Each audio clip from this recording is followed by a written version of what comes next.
வாங்க ஃப்ரெண்ட், ஜிஆர்டிக்கு உங்களை மீண்டும் அன்புடன் வரவேற்கிறோம்.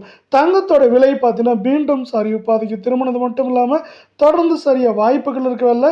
வெள்ளியோட விலை ஒரு அதிரடி ஏற்றத்தில் இருந்தாலும் அதுவும் சரிவாக மாறுறதுக்கான வாய்ப்புகள் இருக்குது. இதை பற்றிலாம் தெரிஞ்சுக்க நம்ம சேனலை சப்ஸ்கிரைப் பண்ணுங்கள்.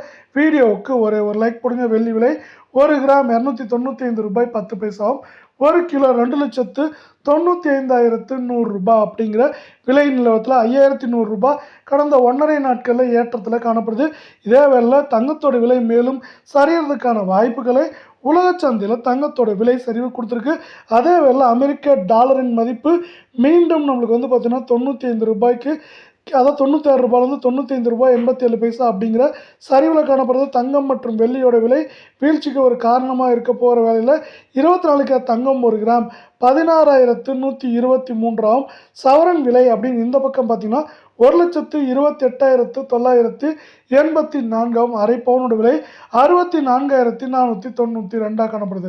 தங்கம் மற்றும் வெள்ளியோட விலை மீண்டும் சரின்னு ஆசைப்பட்டீங்கன்னா வீடியோவுக்கு ஒரு லைக் போடுங்க.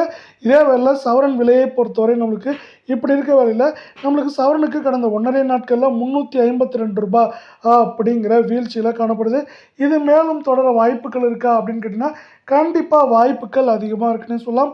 மேற்கொண்டு இது பார்த்திங்கன்னா நம்மளுக்கு ஏற்றம்னா 1000 1100 சரிவுங்கிறப்போ 2,500 3,000 வரை அதிகபட்சமாக சரிய வாய்ப்புகள் இருக்குது. அதே வேளையில் அடுத்து 22 தங்கத்தோட விலைன்னு பார்த்தீங்கன்னா 1 கிராம் 14,779 அப்படிங்கிற சரிவு பாதையில் மீண்டும் காணப்படவில்லை.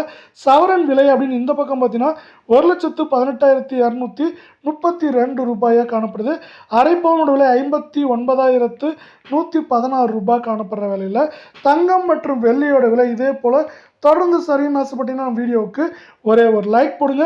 கடந்த 1.5 நாட்கள் இது 248 ரூபாய் சரிஞ்சிருக்கவில்லை.